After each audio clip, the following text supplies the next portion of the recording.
Hey, Anime Addicts, this podcast is brought to you by nobody. And if you want to help keep this podcast ad-free, you can go to www.aa.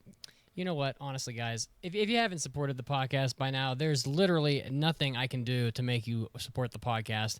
Even the sight of my tears and my begging and crying and clawing will not get you to support the podcast. But if you did find it in your heart somewhere to support us, you can do it over at aapodcast.com/join. You can also go to patreon.com/AAApodcast. Throw us a couple bones. We will be ad-free. You'll get hentai. You'll get hobby addicts. You'll get... You know what we have. Honestly, just help us out. We're desperate here. Time to start the show. Get ready! You're about to listen to the Anime Addicts Anonymous Podcast. Make your anime addiction worse at aapodcast.com. And now, here are your anime addicts.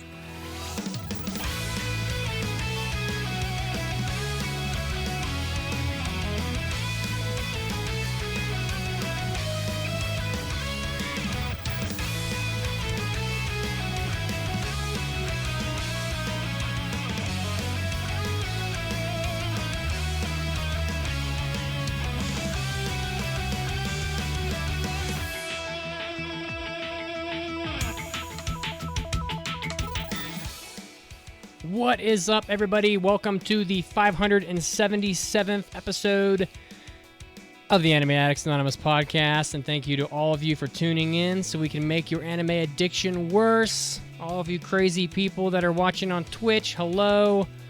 All of you at home, cooking dinner, screaming children, and all you want is a little peace and quiet, and hear Mitsugi's voice just soothe you through the evening. Thank you for tuning into our podcast today. Woo! I am back after a week off. Sorry, technical problems, but I live. I just told my nude Santa Claus story on Hobby Addicts, so if you want to get that, backpedal to that little intro blurb, and you'll be able to figure out how to support us. And of course, I am joined by the crew. We've got Mason. Oh, that's me. How's it going, everybody? I'm doing fine. I got my blue cup here, and I'm filled with water and ready to go. We also have Caroline. And what are you drinking today? Also blue water. No, she's stealing my look. That's my thing. And I have a... That's all I have to offer. And I have a bowl of grapes. Oh. That's pretty good. Do you prefer red grapes or green grapes, Mitsugi? Red. Thank you very much. Me too. Ooh. I feel like there's a lot of people that prefer green. Like Mason here told me that he prefers green. Well, I Here's think the Mason question. Is wrong. Have you guys ever had frozen grapes? Of course. No. No. No. Well, leave it to someone who likes red grapes to not know the wonders and splendors of green grapes. But hey, to each his own. Wait, All so what's the big deal about frozen grapes? They're just jaw-breakingly delicious sometimes. And they make you savor them a lot longer, so they're not bad. I have some tooth sensitivity, so a lot of like directly cold things don't really agree with me. So I don't really eat frozen grapes, but I know lots of people that have. So, well, Chet is backing me up with green grape supremacy. So, well, they're wrong. Maybe it's just because we have a special sense of taste. Refined palate. If you guys want to follow us, we're on twitch.tv/AAA podcast, live Sundays at 5 p.m. Eastern. I mean, honestly, people, there is a visual component to this show. You know, you need to just get over there to the Twitch, follow us, make us feel happy, you know, tell Mitsuki how much he sucks, you know, make fun of how bald I am, you know, do all the things people do. You know, you have an opportunity to take shots with no repercussions. We're also on Facebook. We're on Discord. Discord is where all the good shit happens with our podcast. I'm very proud of our Discord community. It continues to grow. It's very active. You know, there's lots of things going on over there. And we'll have more information towards the end of the show about what's kind of events are coming up on the Discord. And of course, we're on Twitter, so you can check us out on Twitter at AAA Podcast. The spring 2021 Listener's Choice is in full swing, people. If you haven't voted yet for the Listener's Choice, then you know how to head over to the Discord in the announcements section. There are some links where you can vote for your favorite anime of 2021 for spring. I will say that 2 of them have already pretty much been decided. The third one's still up for grabs, so you'll be able to decide what the 3 anime are that we will be covering from spring, in addition to the 6 anime we picked on our own. And of course, Caroline is posting notices about that on Twitter and other social media, so look out for it there as well. And I'll probably throw a link into the Twitch for you here on the show, so you can vote. And that'll be open for another week. And I think next week we'll give the announcement of the winners. Wow, a lot of talking. Mitsugi, shut up. What are we doing today? We are going to do a discussion on X-Arm. Oh my god, it was fucking horrible. I watched it last night. Even no amount of happy substances in this world could make X-Arm not suck. There is no... If I recall correctly, we're talking about X-Arm because it did so well as a joke selection on last season's listener choice poll. Yeah. So just barely made it out of the top 3. Proves the power that you guys wield, that now we had to suffer through the show from just a single click of your mouse. So wield that responsibly. I beg of you. Yeah, I'm checking the results here from last time, and X-Arm, it was it basically came in 4th place. You know, it fell out of it fell out of 3rd by about 3%. So, you know, you guys are a bunch of fucking trolls. That's pretty much the bottom line. We're also going to be doing a review on Horimiya, the much hyped, the much heralded, the much loved, I guess, you know, romance anime. So Horimiya coming up much later in the show. But first, a whiplash from X-Arm to Horimiya. Indeed. Oh, or maybe it won't be a whiplash at all. And now, shit! Oh my god! You can't. No matter how much you don't like romance comedy, there's no way you can compare it to X-Arm. And on that note, believe it. Believe it. Do I have a drop for Believe It? I really ought to. Oh my god! It's just tacked on to the impression drop, so that's why it's topical. And on that news, the big news of the week.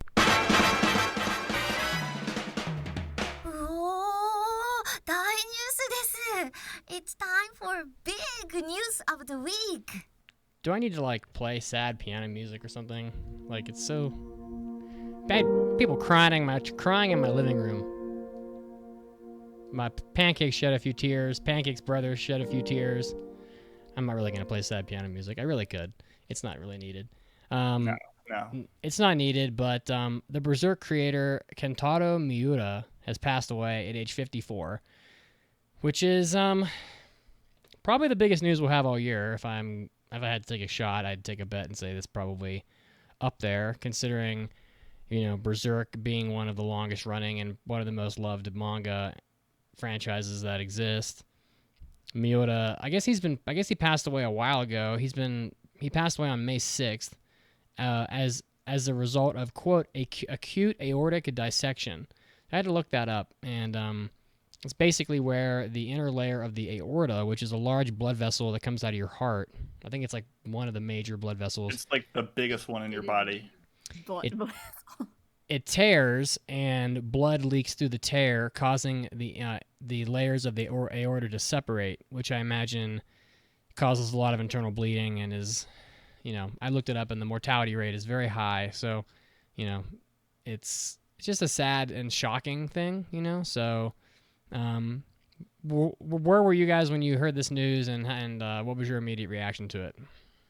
Well, I was just getting up for work, so it was like 5 a.m. And I was just looking through Twitter before getting out of bed, and then I saw it, and I'm like, oh shit, because I've actually never read Berserk, even though I've, you know, of course, heard so much about it. But I'm like, well, this is going to be quite the news for a lot of people. So of course I retweeted it as I can do. It's the only thing I could do, really. Mason? Yeah, so I was actually in our Discord. We were like in group chat, just like on voice channel, and then all of a sudden people started pinging me with the notification because they knew how much, you know, of a fan of Berserk I am, like letting me know the news, and just the wave, the onslaught. I mean, I'm sure most people have heard this news before this episode, and I feel bad for having be the one to break it for some people, but I mean, pretty much every channel I'm part of, every account I'm on was getting notifications about this tragedy. And I think, as Caroline mentioned, like, even if you've never seen the show or read the manga, like, a testament to the influence of this series, that I think pretty much everyone in the anime sphere has heard of it and has felt its impact, whether they know it or not, is, a testament to its legacy. I mean, it's been going for pretty much 30 straight years. Yep. And this is pretty much his defining work. He really hasn't done a ton of like side projects besides a few art credits here and there. So to spend pretty much your entire professional career on one singular purpose is so impressive. And he was unbelievably talented. And I reread pretty much the entire manga over this past week, and it hit hard before, but it definitely hit even harder now. So feeling it. Well, there were a couple of things I found interesting about this whole time is that, after that, of course, everybody was going on their socials and talking about it and feeling depressed and everything. And everybody was, of course, sharing their favorite parts of the manga. And what I found interesting is that I rarely ever saw the same scene twice, because there are just so much good art in that manga. I just found that really awesome to see. Because again, I've never read it, never seen it. So seeing, just how much he did, and for just a single panel of that manga is pretty incredible. How about you, Mitz? Well, the things that kind of stand out to me are, I'm not a big manga reader, but people always tell me how immaculate and how impressive the artwork is in Berserk. Like essentially unmatched levels of artwork. And, this work has been running for 31 years, but only has 40 volumes out, which means that, the man is spending close to 9 months on every volume. So, and the sales numbers are like well over $1 million per volume. So, I mean, it just goes to show that like it's it's not like your ordinary work. I think that like a lot of extra care and effort is put into every volume that comes out to get that level of artwork, to get it just how the Miura wants it before it releases. It's not one of these not one of these manga where it came out a few years ago and it already has like 27 volumes or whatever. And this thing is a slow, immaculate effort. I kind of feel like it reminds me of Game of Thrones a little bit, the way that like it's a beloved franchise that has people waiting long periods of time for every additional installment, and when the next installment does come out, it tends to be a cut above the rest, and has a level of effort put into it. Like I said, that's uncommon for anime. Do you guys think that they're going to continue it? Because I've heard both things. I've heard that it's over. I've heard that there's like a studio set up and there's enough assistants that know what's going on that they can keep it going. But I don't think anybody knows. But what's your inkling? I have no doubt that his notes, or he's told his assistants like where he sees the end of this going. I personally don't, as a fan of the series, I don't need it to continue. I really don't know if I want it to continue. I mean, without spoiling anything, where the manga currently is, where it's left off, is pretty much as good of a spot as it ever would have been for this tragedy to occur. So I'm very content where it's at. I don't doubt that could still be quality if it were to continue, but I guess I don't need it to. And if they continue it, I'll read it and I'll see what it's like, but I'm very happy if this is the last we've seen of it. It's very bittersweet in that regard. I haven't heard much, but from what I have heard regarding that topic, I don't think it's going to be continued. But again, I don't really did any research. This is just once or twice. Actually, I have a couple of things on my to-do list. One of them is to read the manga for The Promised Neverland, because season 2 really ruined that for me, and read Berserk, because not even just because of this really awful thing that's happened, but it's a staple in the community. And if anything, I was going to watch the anime, but now I feel like, well, I think this is the best opportunity to read the manga. Have you seen the anime? The original? No. And I already know I don't have to watch 2016. That's already been crossed off in my mind. Fucking terrible. What's the 2016 Berserk? I don't know. Didn't happen. Yeah, exactly.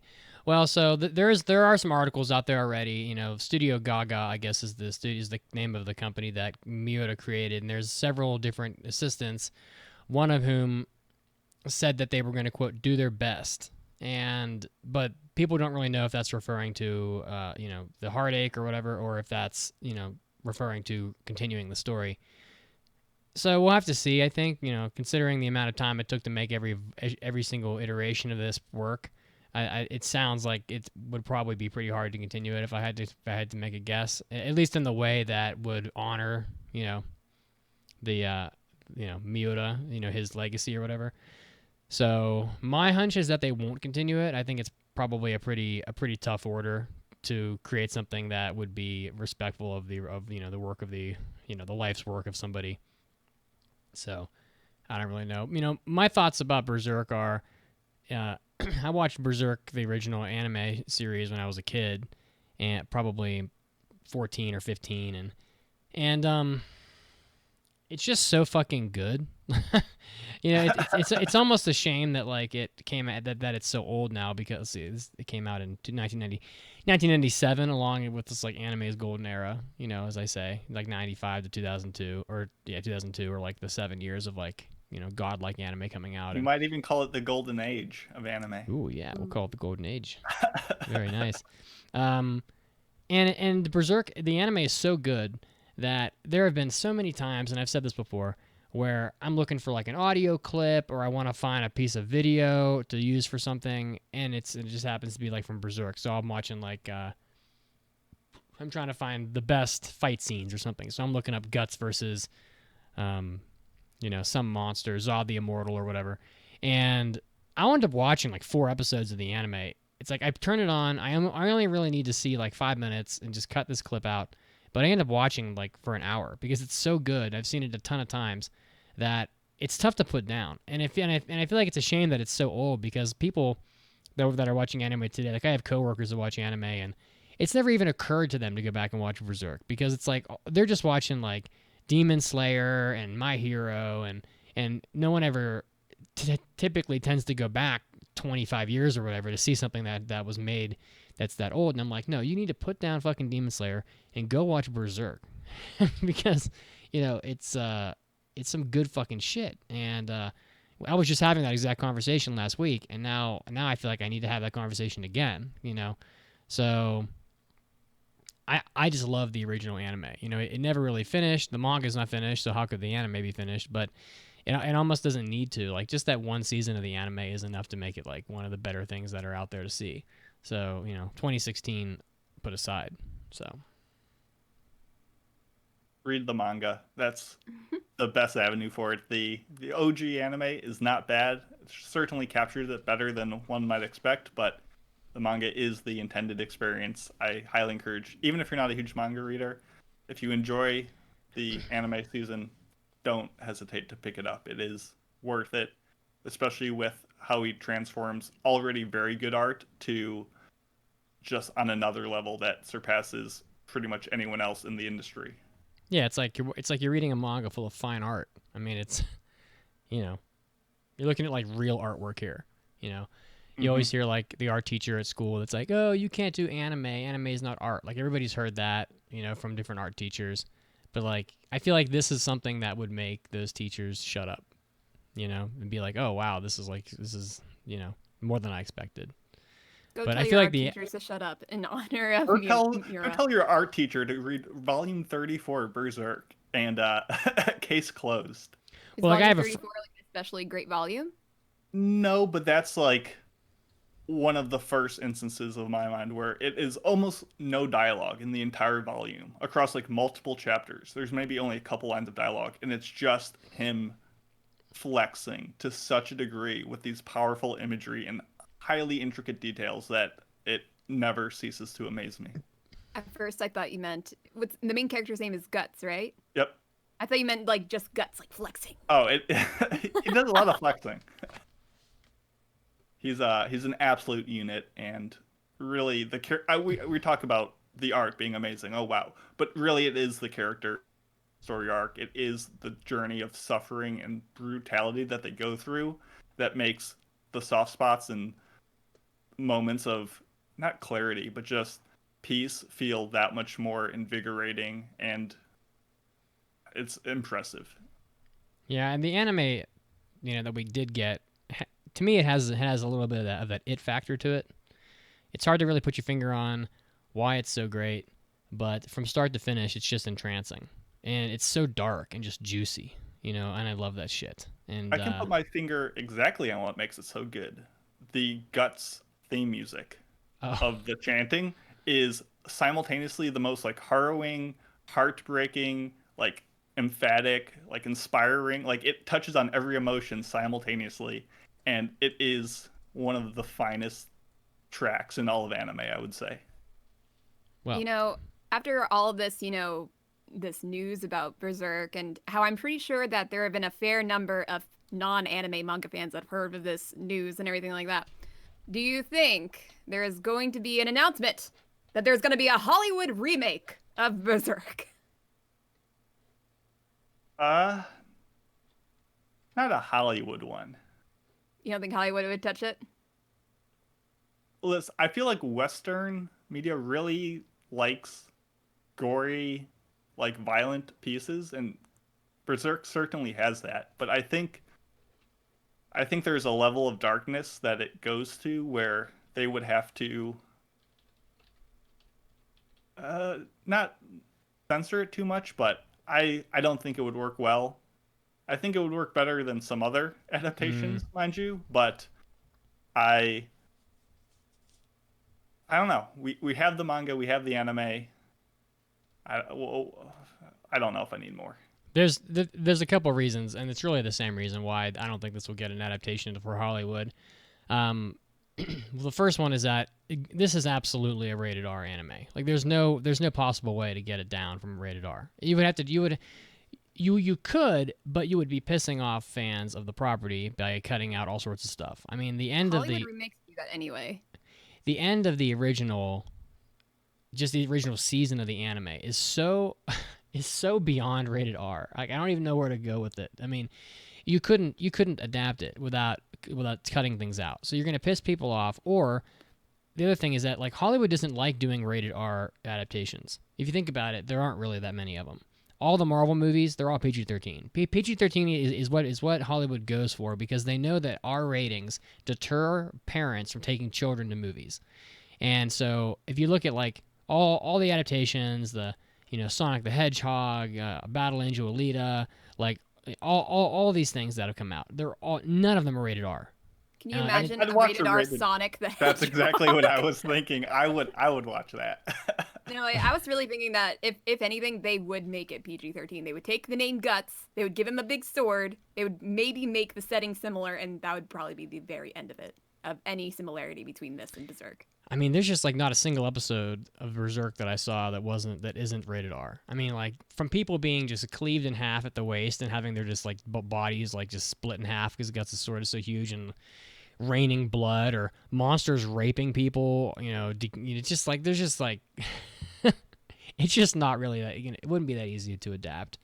But if they did, I would hope that I would prefer a rated R adaptation. Just keep it the way it is. It is what it is. It's not meant for fucking kids. It isn't. So it's just it's just how it is. Although there have been rumors about a Netflix adaptation, which we'll get to in the news break. So, but it's sad stuff. So Well, I'm glad we got to talk about it for a good while. Yeah, and Miura was so deserved it. young too. 54 is too young. So Yeah. Absolutely. all right. Well, moving on from that, we have another sad topic to get to today. We're going to be talking about X-Arm because you guys are a bunch of trolls and you nearly got it passed. And currently, as it stands on my anime list, X-Arm might still be the worst rated show on here at a 2.97. So it's not even... I took a look actually. So of the shows that are actually ranked like with the score, I think it's like from the bottom, I think it's number 8 or something like that. But how many of those worse than that are actually full-fledged seasons and not like 2-minute long art pieces? that I'm not going to even say the name of because they're so horrendous. Yeah, I don't didn't even know check how to that. find the bottom of the list. I don't even know how you got to that. So I went to like top anime, and then if you go to the URL, is that what it's called? The link thing? yeah. I would change the number from like 50 to like 13,500, something like that. And then I tried to, and then I ended up being in the non-scored area of the list. And so I just incrementally went my way up to find where it was, and then I finally found it. But I can't remember what number it was. Okay. I feel like it's the lowest rated of a full season. I could be wrong, but that's what my gut tells me. So X-Arm. Oh my, you guys are gonna have to help me out here. So X-Arm came out in January. I guess it just finished. It's 12 episodes long. It's done by Studio Visual Flight. I think this is their first and probably their last anime they're ever gonna make. Oh my god. And I'm just gonna read the synopsis here because I don't know what the fuck this is about. 2014, Akira Natsume seems to almost have a phobia of electrical devices while also being very good at diagnosing them. He resolves to change himself for the better and get a girlfriend like his older brother did. But then Akira suddenly dies in an accident. 16 years later, a special policewoman and her android partner retrieve and activate a highly advanced AI and superweapon called X-Arm and put it into full control of their ship as a last resort. Turns out the AI is actually just Akira's brain. That's pretty much what I watched last night. So, how much of this have you guys seen? I think feel like I need to ask that first. 3 episodes. I did not want to do any more. I watched 3 episodes as well, and I staunchly believe that it is not as bad as everyone says, and at the end of the day could be considered a success. Whoa, what the fuck? Wow. I wouldn't go that far, but okay. Wow. Okay. So my first thoughts on it were, why are some characters in 3D and some are in 2D?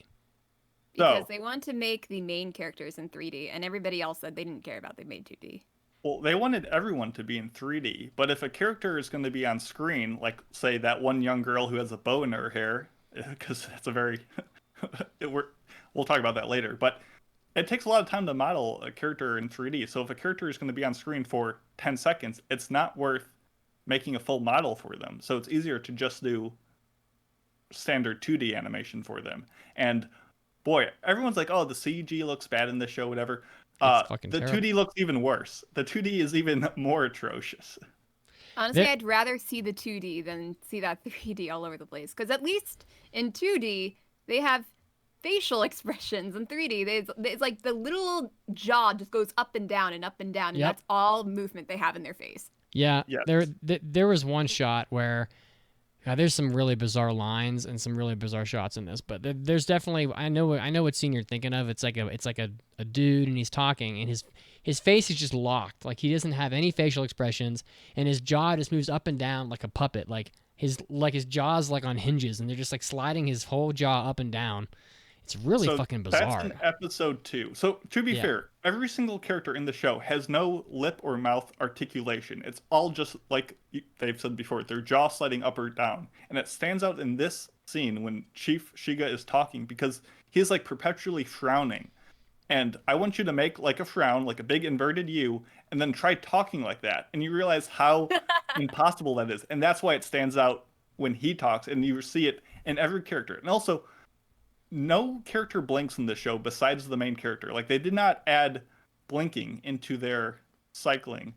Their hair doesn't move sometimes, but sometimes it does. Like, there are like moments of realism, and it only serves to show you how little life there is to these characters outside of these moments, and it's very funny to look at. But on the other side of the spectrum, you said the upside down, like the inverted mouth, like in a frown and going up and down. On the other side of the spectrum, you got this police girl who does nothing for the most part. And she's like in a constant smile. Even when in the most serious situations, when she's about to shoot someone, she's just like a full smile and moving her mouth out and down. It's you can't. There is no emotion in the show. Yes. Yeah. Although I typed up a lot of like background stuff if you guys want to hear what exactly this director had explained the series was going to be before they actually put it out. Yeah, go ahead. Well, from like the most part, I took a look at some pictures from the manga and it looks competent. But yeah, from the anime, nobody had any experience in animation. Even in the trailer, it has the most amazing statement, quote unquote, it's declaring war against all of the sci-fi series around the world! Exclamation point, exclamation point. I believe it. It declared war at them and then became a suicide bomber and exploded itself. Basically. But yeah, so they went to like some sort of con or had a panel with the director and a voice actor. And, you know, they were asking questions about the anime. And apparently the director was asked to direct the series because the staff felt it needed a live action director to be able to understand 3D space better instead of getting, I don't know, a director that worked in 3D animation. Or 2D animation. Or any sort of animation. Who's in 3D, anybody around the world can work in 3D animation because they understand a 3D space. We understand 3D space. I should have directed this. I don't know. Miyazaki would disagree. I watched that other documentary with Miyazaki, like The Never-Ending Man. By the way, The Kingdom of Dreams and Madness is definitely the better of the documentaries. Indeed. But it's so fun watching him try to make this 3D caterpillar boy. Yeah, but he was definitely struggling, and I kept thinking, why does Miyazaki even give a fuck about 3D? Like, bro, I know you think it's like the future, but like you're obviously struggling with it. So I think he would disagree with that statement. So apparently he wanted to make it similar to live action by using motion capture and applying it to character models. So that it was the whole idea behind using 3D was to make sure it was live action so it could play to his strengths. So here's my first, I think, opinion that might not go down well. I think the hand-to-hand choreography of this show is not bad. I like the way the camera spins around that CG affords it. It's not overly done as with some series, but I thought it was tasteful. I think having it done in motion capture outfits sure makes things look a little janky, but it felt more realistic. It had a lot of good impact. There's a lot of like John Woo-esque moments where they gave you the impact over multiple different instances to really make you feel it. I thought that the combat wasn't terrible overall. I thought that was where the shine, or this show, if at any moment, did shine. It had a very minuscule sparkle. It did. Yeah, I mean, I'd probably agree. I mean, if there's anywhere in this anime that isn't horrendous, it's probably the fight scenes. But I don't know. They look awkward. You know, I mean, I don't really. I'm not gonna. Sure, they're not all great. No, they're not. But I think they were couched in enough intent where I appreciated what they were doing. I also thought, for every transition that was just like a weird PowerPoint like dissolve effect or screen wipe, there was a couple good screen transitions, like when Akira was like making fried rice and he would like toss up the rice in the wok, and when it would like come up in front of the camera, and when it comes back down, like the scene would change. I thought some moments like that were, I would dare I say, tastefully done. So like the show had moments of adequacy, I would say. And I don't like, you compare it to a show like GB8, like that show was consistently terrible and the color palettes were just grating. It was just consistently awful. I think X-Arm had moments where almost in like an early 2000 like PS2 era cutscene kind of way, it worked. So maybe just because I've seen GB8 that I'm just saying X-Arm wasn't that bad. It was bad, and we'll get to that. But I didn't hate the show as much as I wanted, and maybe that's just me wanting to defend it. Yeah, I mean, sorry, go ahead. Did you have any more like interesting commentaries you wanted to add, Caroline?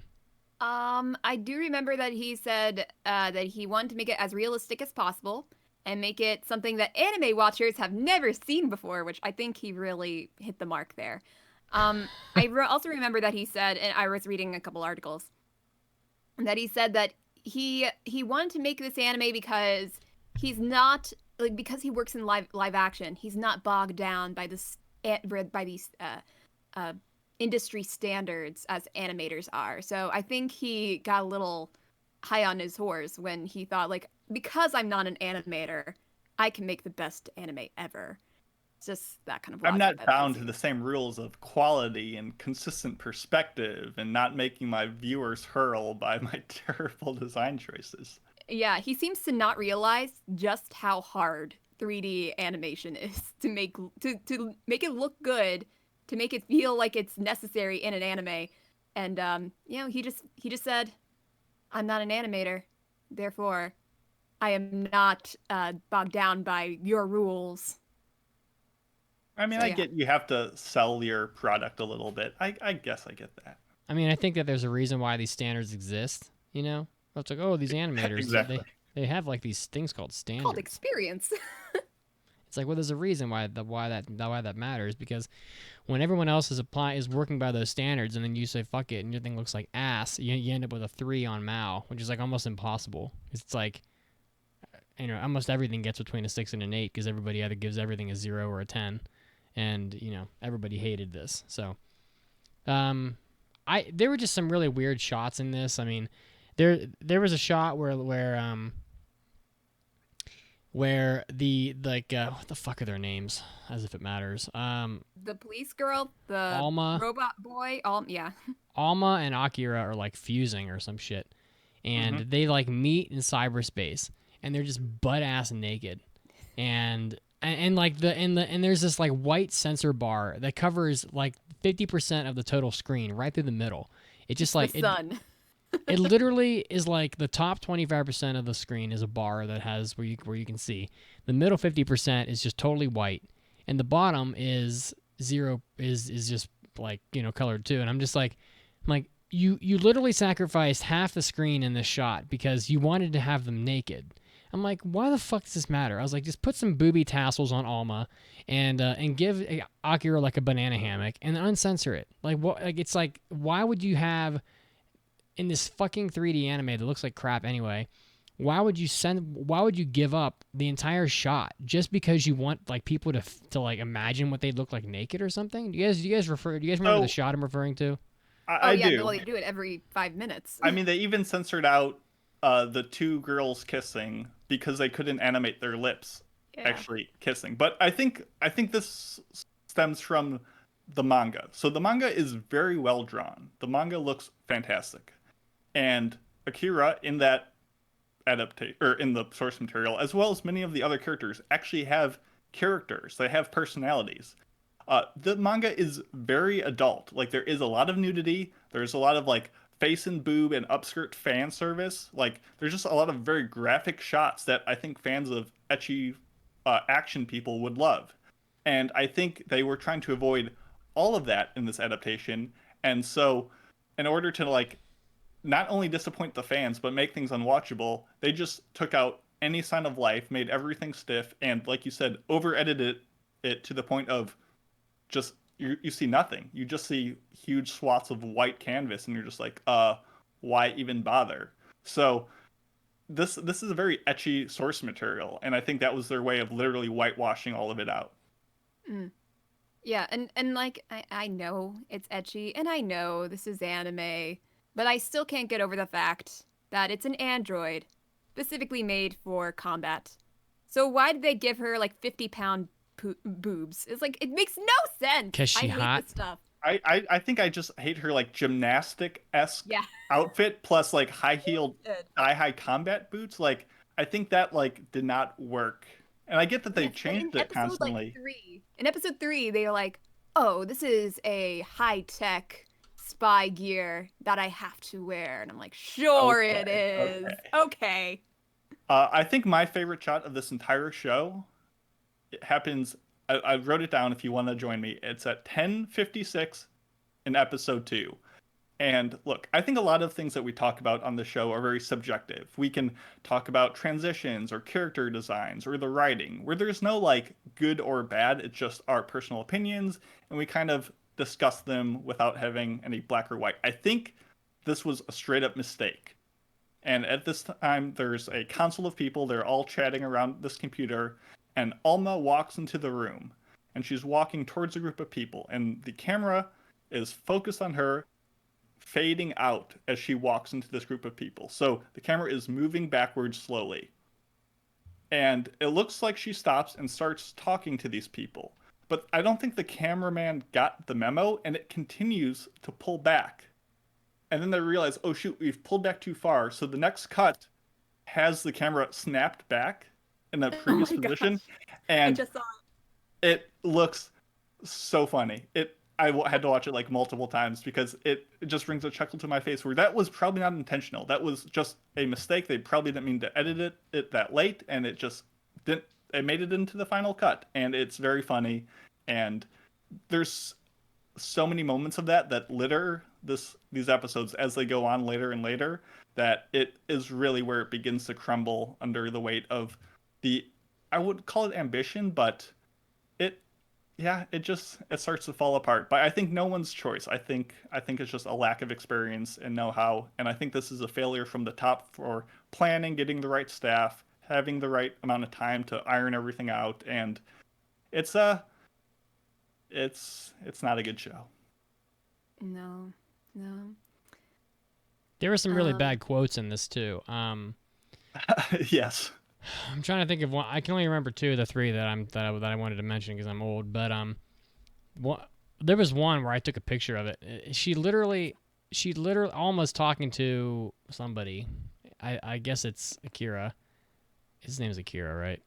And she says, "Hurry up and get inside me." Mm-mm. And I'm just thinking, Nope. I was thinking, just like that, the subtitlers, and I'm like, you're a subtitler. You're fluent, or fluent enough in both languages, and you literally type "hurry up and get inside me" in the subtitle, and it doesn't strike you as odd. Like, you wouldn't stop and pause and be like, "That's a bad choice of words. Maybe we should go with let's link up, or let's let's sync up our databases or some shit." It's supposed to be You're a missing metaphor the for point. sex, Mitsugi. No, because in the manga, they are fully nude in that scene. So it's supposed to compound your fantasies in that moment. Like, the girls kissing isn't because, oh, haha, they kiss and that's how genetic code is transferred. No, they kiss because in the manga, that's how you have sexy girls kissing, and that's what they wanted to draw. So, the fan service is the end result. That's the desired outcome. But when you take away that, everything else leading up to it just feels stilted and awkward. Yeah, I get that, but there's no sexy stuff in this, so it's Well, that's the problem now, isn't it? And It it's not is. often you'll hear me say that. Girl kissing. What more did you want? I mean, you got to read the manga to find out, I guess. But it's that's not happening. it's not happening. I also like the opening. I thought it was funny how, it looks like a commercial for figures. If you ever go to a figure website and you're like, oh, what does this figure look like? They'll have a bunch of 360 shots of them to see what they look like from different angles. And the opening is just each character in a stiff pose as they rotate 360 like they're being advertised. And then also the couple fight scenes from the opening, you realize are just straight ripped from the show itself. Mm. When the maid character arrives in episode 3, you're like, oh, I recognize her from the opening fight. Oh, and there's the fight from the opening. Exactly the same way, unedited in any way. Oh boy. A couple more funny quotes that I recalled, where the first one was where Akira takes control of Alma, I guess, in the first episode, and they're talking, and I guess somebody else that's with them was like, who is it, or Alma, what are you doing? And he goes, quote, "Nah, it's your boy." Yep, when he was It's running your down the boy. hallway. Yeah. We were like, what the fuck? That was funny. What the fuck? I liked when Akira took control of Alma and had to learn to fight in her body, and she's flailing around. I thought that was a nice touch. I like how they defeated the first guy by getting him stuck in the wall by figuring out his tactic. That was somewhat clever. The show has the moments. He put Yeah, himself the inside guy- her. Very true. The guy that they get stuck in the wall, I swear, it's the face that I hated the most in this anime. It's the teeny tiny goggles that make his eyes look even smaller than they're supposed to be, and the mouth in particular that is just even worse than the other mouths in this series. He looks like if someone asked you to draw Bato from Ghost in the Shell in 2 minutes with your opposite hand, and you were just like, here you go. He looks impressively bad. He's, his character design isn't as bad as, say, Alma's, but yeah, he's a rough-looking fella. It's him, and whenever I see Akira, like, staring into the camera with his super, like, giant eyes just glaring at you, it's just, oh my god, those, I can't. You just watch the OP, that's all you need to know which stare I'm talking about. Yeah. There's also, there's another quote, episode 2, when, like, the religious fanatics or whatever are gonna, like, suicide bomb people, and the guy, and Akira goes, what does he say? Suicide bombings can go to hell. I don't remember that, actually. I was like, Yeah. what in the fuck? I thought about screen capping that, but I'm like, Oh my no, God, we'll it was all great. know what you're talking about there. And, I know this is not just special to X-Arm. I know I've seen it happen in many other anime as well. But when you have a main, usually it's a main character, and they repeat every single thing a character just says in the form of a question, it's when I hate that so much. It's because, like, especially in the 3rd episode, they were doing this whole exposition dump, as you do, and Akira goes like, what? This thing that you just said? This thing you just said? And this thing you just said? And like in a question, and like he's like, as you have no idea what he's talking about. And it's just, can you just like ask an actual question instead of just repeating what they just say? So I don't think the show had a terrible premise, and I think it told the story for the first 2 episodes, like, semi-competently. Like, I did follow what was going on. There was a lot of pieces at play, and I felt like I wasn't confused, besides asking, like, why this is a thing. Like, I felt like I followed it all right. And it was really more in episode 3 where I was just so distracted by just the worst fire effects I've ever seen in anime. Or they would zoom in on a character, but, like, they didn't just move the model closer. They just, like, they just expanded it, so, like, they became pixelated. Where, like, the visuals were so distracting that I actually couldn't even follow the plot because I was so caught up in that. But overall, I felt like it was somewhat telling a story at the beginning. That counts for something, right? So Maybe? on Twitch, I wanted to make another comment here that's kind of unrelated, but there's a character in this anime. He's he's like a cyborg. I don't know. He's in like I don't know. I'm not sure if he was even in the first 2 episodes, but he's in the opening, I think. He shows up at the very end of the 3rd episode. All right. Well, he's basically a complete straight 1-to-1 ripoff of what's his fuck from Appleseed. So there's a character from Appleseed named God, his name's impossible to pronounce. In Japanese, it's Buriareosu. It's like Briarios or something, and he's basically a cybernetic like a person that's had every single thing on his body replaced by cybernetics. And he is straight ripped out of Appleseed. I mean, it's a fucking joke. Like, look at my screen. Look at the Twitch screen, and you'll see the side to side. The left image is from X-Arm. The right image is Appleseed. And you can't tell me that that's not, like, completely that's lifted right out of Appleseed. I mean, it is a little ridiculous. So, Very funny. I don't know if you guys agree, but I immediately picked that up, and I was like, yeah, this is an Appleseed, I think, is far older than X-Arm. So... oh boy, okay. Do you Man. think it deserves a 2.98 on Mal? See, I'm torn here, and I'm honestly torn because I would probably rate it like a 2 out of 10. But that's me. I feel like people aren't normally as harsh on things as me, but maybe they just knee-jerk reacted it from how bad it kind of looks. I don't think it deserves that low of a score on Mal. It's far from the worst anime I've seen. So therefore, I don't feel like it deserves to be the lowest rated thing, despite the score kind of matching what I think. But I think I'll stick to my point is this show is in some way a success because anime, for all its glory and what it can provide as entertainment, is mainly there to serve as an advertisement, as a way to attract attention to the manga. And you do that either by being really, really good, or in this case, being so bad that we're talking about it on a podcast and spreading the word, and somebody is going to hear us talk about it and check out the manga and really enjoy it. And I think if this was just like a middling bad, just bland show, no one would care. It'd be forgotten and it would be a failure. But because we're talking about it and it's like infamy will spread in some way, the show succeeded in what it was trying to do. So it's the right score, but it's not, I don't know. It is what it is. I mean, I think I've seen worse anime also. I think that Garzy's Wing is worse, for example. Ooh, but that's so much fun. It's fucking so worse. funny. But this anime looks terrible. It sounds terrible, and the plot, the way that it's like edited or whatever, the presentation of it, however you want to put it, it's so bad that it's difficult to even follow the plot line, to even understand like what the hell is going on. So I'm sitting there on the couch last night and I'm like barely able to understand what the hell's happening. But it was pretty bad. I mean, it probably does deserve the score it's got.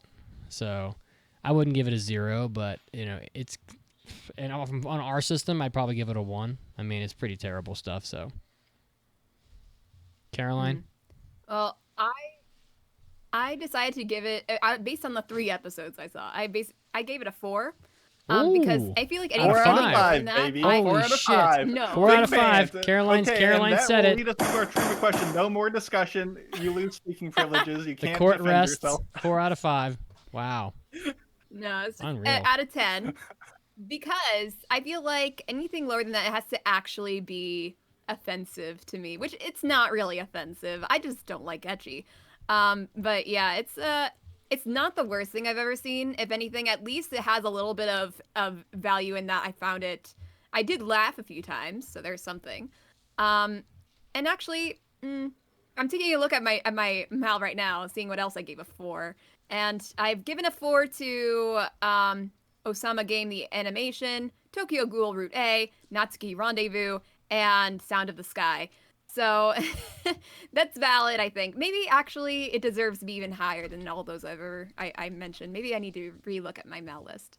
But yeah, I don't. Those are my lowest scores. I've never given a 3 or below before. So I'm being spoiled. Pancake just walked upstairs and brought me taro boba milk tea. Oh, I was my about goodness. to say taro is the best flavor. It had that purple veneer to it, and I was going to ask, oh, what a based move right there. And a kiss on the cheek. Ooh la la. Did you just do that because Caroline and I are drinking water from a blue cup, and you're like, oh, I'm going to one-up them so hard? It was fucking good. Wow. Yeah, it was bad, but, I was happy to put it to rest. And I will say that whether or not you were drinking, smoking, whatever you were doing while you were watching this anime, nothing will make it better. So give up. Give up all hope. There's no reason to put yourself through the struggle, through the torment. I kind of want to go rewatch Appleseed, some of the Appleseed stuff after seeing this, though, because I feel like Appleseed is probably right up my alley, but I never really gave it enough of a shot to really get into it fully. And I know there's all sorts of like Appleseed movies and OVAs and all this, and I do want to go back and give it another crack because I sort of feel like Appleseed doesn't get I don't know, it might be super, as the kids would say, mid, but I don't know. I want to like it. Is there anything else to be said about X-Arm? I mean, we're being awfully generous by even having this conversation at all, but it was a flaming pile of shit. Is pretty much how I probably put it. Yeah, I think I said my piece. I think I gave it just enough praise and then enough shade. So I'm feeling content. if you want to get around, like to come around with some friends and I don't know, inebriate yourself with something, I think this would be fun. This would be a fun watch, for at least like an episode, I think. But be a drink- other than that, You could probably play some mean drinking games. probably. Like So- anytime somebody stares into your soul, and I think that'd be every scene. So, and let this just be a reminder, guys, that the spring 2021 listener choice poll is open. You can get to it through all sorts of social media and on our Discord, our website, etc. And you never know. You just never know when a losing pick might end up getting some coverage on the podcast. So get over there and make sure you vote for our listener choice. And with that, we'll roll into our news break. But first, we'll leave you with a trivia question to keep you occupied. In Horimiya, Miyamura's upbeat friend from middle school, Koichi Shindo, has an aversion to what flavoring of food? We'll let you know in just a few. See you there.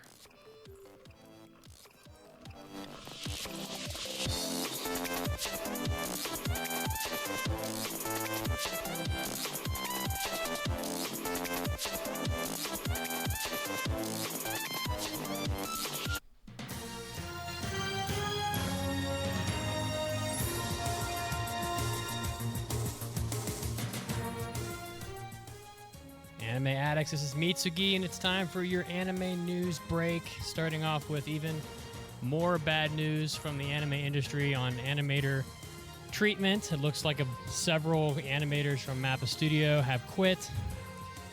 They describe their experiences at Mappa as low-level animators as constantly fixing animation work all the way up until the early morning, generally not being paid well, and the studio being treated as a factory. They also questioned why exactly Mappa would take on 4 anime at once without properly training animators to limit the amount of rework that needed to be done. So just an industry-wide sort of treatment of animators. And a quote from Mushio, one of the people involved, as far as I can tell, about 80% of the employees had similar complaints during the time that Attack on Titan, the final season, was being made. So very interesting story there. Next up, Toshio Suzuki talks on television and describes how Miyazaki has privately acknowledged Demon Slayer as a rival to beat, quote unquote. And Suzuki said that although he himself hasn't watched Demon Slayer, but when he described the general gist of it to Miyazaki said, quote, "It sounds like the kind of thing that would be a hit. To me, it's a rival." And then was on a variety television show, Toshio Suzuki was, giving impersonations of Miyazaki's way of speaking, etc. So if you want to check that out, you can find it pretty easily online. Next up, Berserk in the news again this week, as there were some Instagram posts and Twitter posts that were creating some false information that it looked like there could have been a Netflix Berserk film coming out, but it looks like that has since been debunked. A post was made that claimed that it was, quote, a joke, and that Netflix has not issued a comment regarding any kind of a Berserk film. So for those of you that were excited and were hoping for a Berserk film on Netflix, it looks like that actually has not been confirmed at all and looks to be just a rumor. Next up, and finally, Uma Musume in the news. It looks like Uma Musume, which was one of the most highest grossing mobile games in the world back in April, has used the franchise's pool once again to raise awareness for animals that are used as the basis of characters in the game, in the anime series. There is an elderly racehorse in his 33rd year that is retired and was bestowed with the honor as being the oldest living male Japanese race association horse. And in celebration, it looked like fans of the game raised an astonishing $329,000 to handle retirement expenses for the horse. Generous outpouring, which was recognized by the RHA CEO Kyoko Numata, who wrote, quote, "Above all, I'm glad we gained the support of 16,300 people, not to mention the amount of money raised." So Uma Musume, a global force to be reckoned with in anime and in the sports world. This was Mitsugi, and this was your anime news break. And now, as always, time to get back to the podcast right now.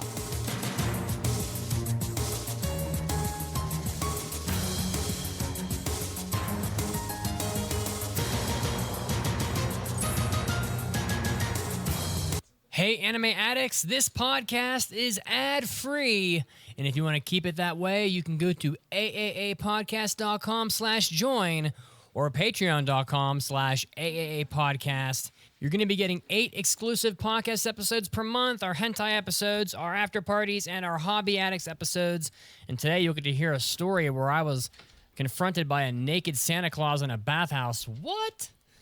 Of course, this is all very ironic since this is also an ad, and I just said that we wouldn't play any ads. Just support the podcast. Mitsugi needs more monster energy over at aapodcast.com/join or Patreon. But seriously, there's no ads. Just this one. Maybe. Hey, Steve Bloom here, voice of Spike Spiegel, Vincent Valentine, Leron from Gurren Lagann, Guillermo from Digimon, and a bunch of other crap. And I am a total anime addict, dude. Tune in, or else. And now, great moments in Anime Addicts Anonymous history. What is your video game Mount Rushmore? I would say Mega Man. Mega Man, it deserves to be on this list. Nowhere near the Mount Rushmore. Are you serious? I'm 100% serious. Are you kidding? I mean, yes, Mega Man has some great games, but are you kidding me? Dude, Mega you Man are out of your on mind, the man. Mount Rushmore? You're crazy. You're gonna put Master Chief that hasn't contributed anything to gaming, and you're gonna knock out. And you're 100% gonna knock out Mega Man, which basically solidified Capcom as a game company. And where are they now? One of the biggest video game companies in the world, responsible for Resident Evil, when was 1,000 the- arcade machines. when was the last- Oh my god! When was the I last can't good believe Resident it. Evil? I can't believe it. Hasn't Capcom stopped making video games? No, I would argue absolutely 100% without a doubt that Sonic the Hedgehog, who Yeah. basically founded Sega himself, is more important than Master Chief. And he fell off a cliff just like Mega Man. But that doesn't matter. He created an entire company. Without Sega, you wouldn't have the Genesis, the Dreamcast.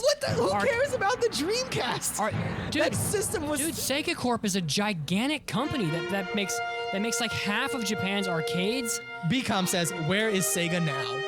Making billions and billions of yen. In the video game industry? Yes! In the video game industry. Dude, you're nuts, What video man. games are they making? They make tons of video. Dude, What video you're, games? You're only what's think, What's a big Sega video game right now? Dude, What's a big game?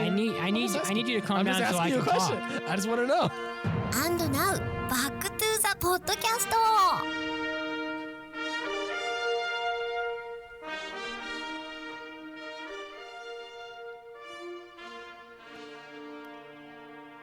Dun dun. All right, Kazuo. Mitz with the Chad move, waiting until Resident Evil Village gets released to play that again, just to rub it in. Rest in peace, Kazuo. Rest in peace. Yeah. Rest in pieces, motherfucker. All right. Trivia question. You know what? We need some like better music for like just coming back in, because that's a little like too. Serious? It's too like serious, yeah. In Horimiya, Miyamura's upbeat friend from middle school, Koichi Shindo, has an aversion to what flavoring of food?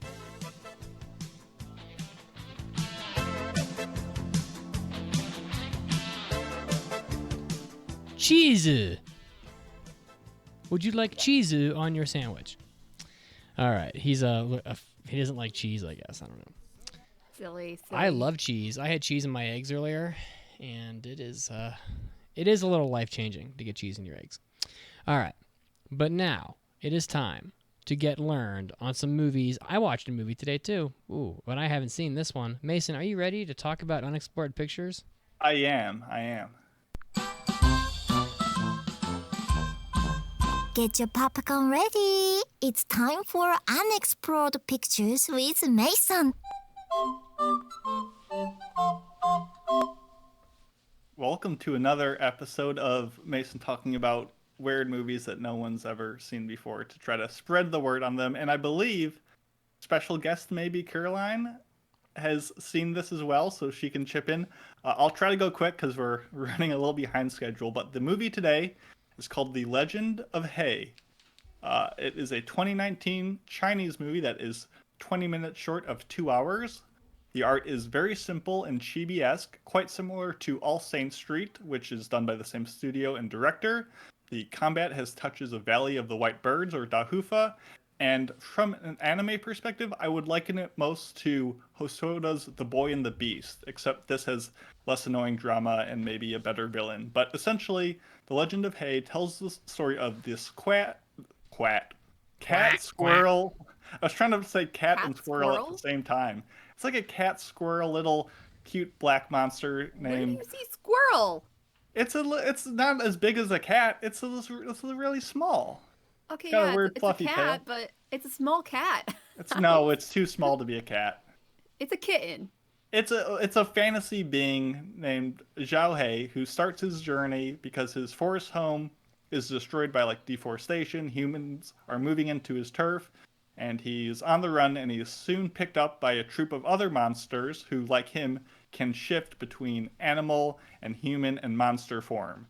And with their kind of unique powers, they all kind of have different goals. Some of them are siding with the humans, some of them are siding with the monsters, and this kind of leads to them all taking different sides in the power struggle, which leads to numerous fight scenes between them.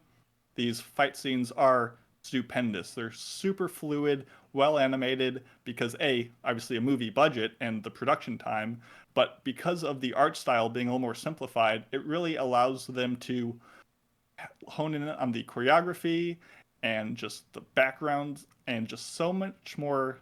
It just feels good to watch these characters move through their environments, and they look good doing this. I find that the humor, as with All Saints Street, to really land. I think it's pretty funny. I think it is very physical based and well edited. It's very timely cut to make the humor land. It's not like very medic textual or you need to know much about Chinese culture or something to get it. I think anyone could enjoy it. It's very clever. It's very charming and quirky that makes it entertaining despite maybe not picking up on all the plot elements going on. So it's a little too cutesy at first, I found, but once I kind of relaxed and digested it, I was really endeared to a lot of the visuals in the show, and it's just very cheery and it will brighten your day. So what did you think of this movie, Caroline? Largely around the same kind of opinions you have. It looks great. It is cute. The characters are pretty good. The only thing I would disagree about is like the fight scenes. While they are great, I find them to be a little too fast. Okay. You know, it's hard to track what's going on when they're that fast. Even if it's done in a way that looks good, it's not really understandable sometimes. And also, I felt like the beginning, because you see him in the forest, and then it's like, ooh, he's out of the forest. And you're like, oh, what the heck happened there? And so it kind of took me a while to realize, oh, was that a dream or was that real life? I just couldn't. Yeah. But overall, it's a really great movie. And I was interested because I know this is a prequel to a series that was out before this. And I really wanted to watch the series. So I did a little research on it. And it doesn't seem like it follows the same kind of story this movie does. It doesn't seem like it has a lot of the same characters. And it doesn't look the same either. And which is, you know, a given. So I don't know if I'd really watch them. Because I also think it's a short series. Like shorter episodes. Mm-hmm. But so that's a little disappointing because I would really love to see some of these characters that I don't think are really in the series all that much. But the funny thing is that when you mentioned it, I'm just like, okay, this sounds good.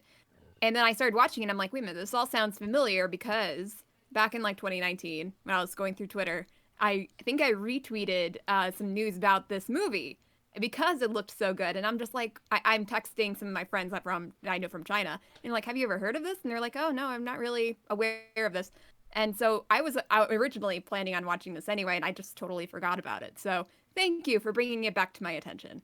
No problem. I'm glad you enjoyed it. I definitely agree. It takes a little bit to find its footing, but once it gets going, it is pretty just charming. And I don't know, I just like the look of this show. I will mention this movie is not technically free anywhere, but you can watch it on Amazon Prime or Vudu for just a couple bucks, or on YouTube or Apple TV for a few bucks more. So I think this could be enjoyed by people of any age. It really doesn't have any offensive material. All the fight scenes are pretty blood free, and it's just fluffy and had some compelling visuals. And I recommend it if that sounds up your alley. I really did laugh out loud in that one part where they dine and dash, and the animation changes to something a little bit more chibi, and it was so funny. It's adorable. Man, Amazon Prime Video just sucks ass, doesn't it? It's like it kind of does, yeah. I mean, it's like everything on there is you have to fucking pay for it. I can't remember the last time I went to Amazon Prime Video and watched something for free. I mean, there is stuff there. You have Land of the Lustrous and a bunch of other TV shows. I just mean like in general. Like it's like, oh, I want to watch Pulp Fiction. It's like it's not on Netflix, not on anything. Oh, it's on Amazon Prime. You go to Amazon Prime Video and it's like $4.99 to watch it. I'm like, fuck yourself. I already pay for Amazon Prime. Give me the fucking videos for free. Or get out. You know, you're under enough heat already because Amazon apparently can't keep up with their 2-day delivery times anymore. So. Remember when Anime Strike was a thing? Yeah. What a dumb idea that Where was. we throw back our heads and laugh. The hell, Anime Strike. Yeah, I remember that. Oh yeah. So many anime streaming services have come and gone already, and also the Funimation service sucks. I mean, it's fucking terrible. So, Anyway, Indeed. yeah, move definitely the best services right now are for anime are like Netflix and probably Verve, and that's about all you're gonna get. All right, so moving on to mailbags. Yes. So if It's you would like to time for submit an a mailbag, almighty anime mailbag. Anime. Anime. Anime. Mailbag. if you would like to submit a mailbag, you can go to aapodcast.com and hit the mailbag button. And here we have one from Louis the Cat, who has a question for the Greek Pope himself. Would you rather praise moe girls or live in a world in which Golden Boy doesn't exist? Hi, Mason. You are best boy. And before Mitsugi says anything, I think Mason and I have some bets we would like to place based on this. So first of all, I resent the facts that me and Louis the Cat, we regularly communicate on the Facebook page, and I have not been declared best girl, and I resent that. But in the effort to defeat best boy, I will bet that his distaste for moe girls runs deeper than his love of Golden Boy. And my prediction is that Mitz will choose to save his precious toilet scrubber Golden Boy at the cost of having to praise moe girls. I think that's just the price he's willing to pay to keep what he loves afloat. Are those like your official bets? Those Yes. are our bets. Okay. Cue up popemusic.mp3. Where's the hat?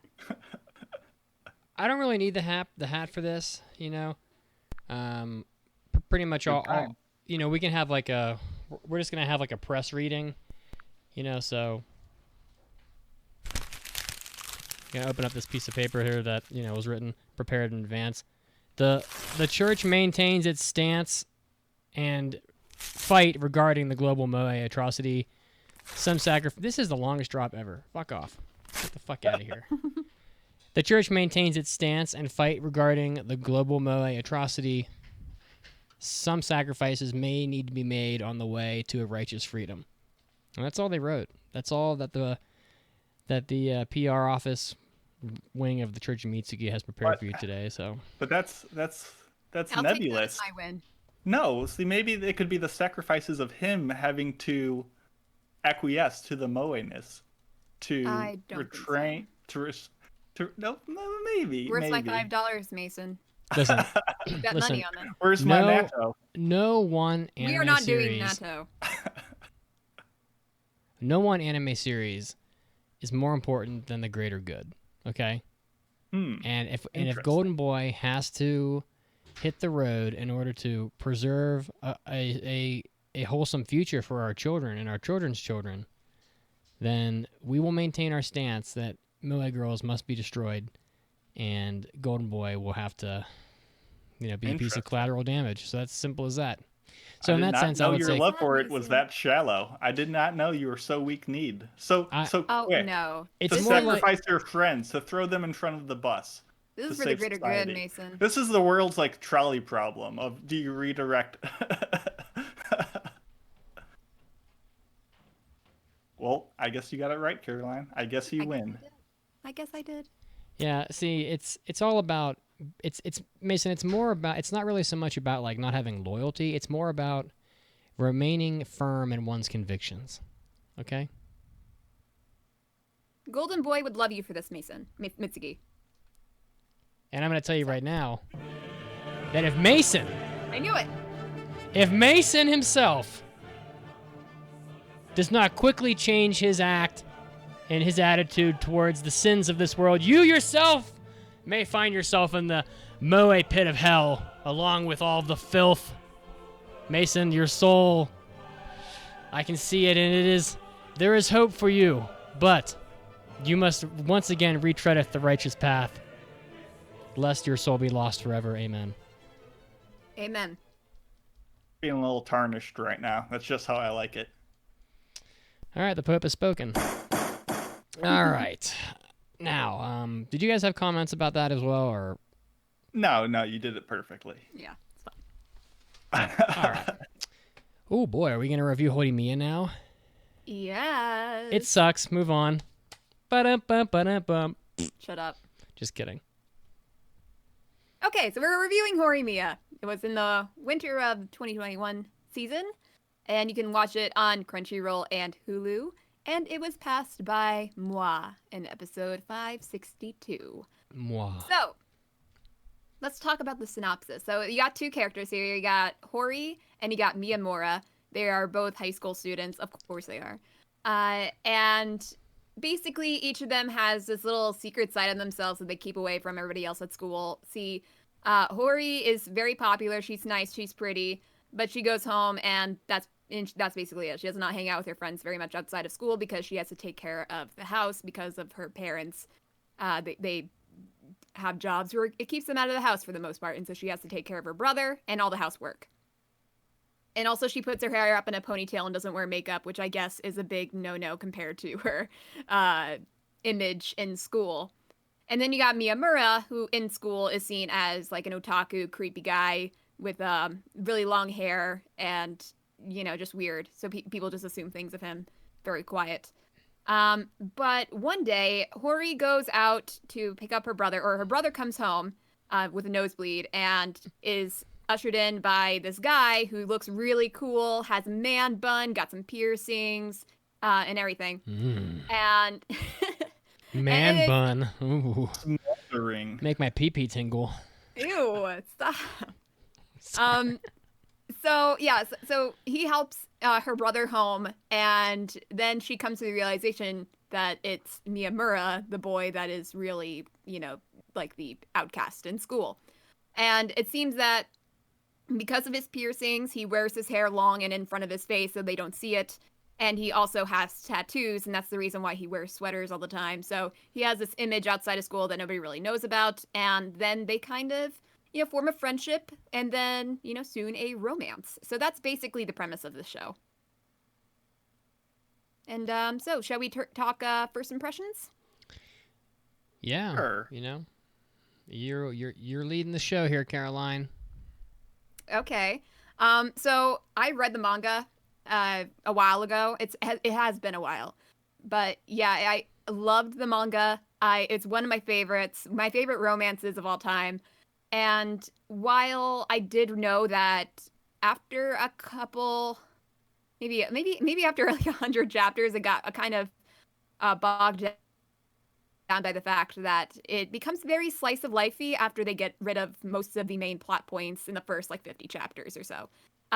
So after that, I read it for a while, and I still enjoyed the slice of life stuff, but what I really wanted was more plot, and not like, the pervy kind of plot. You guys are pervs.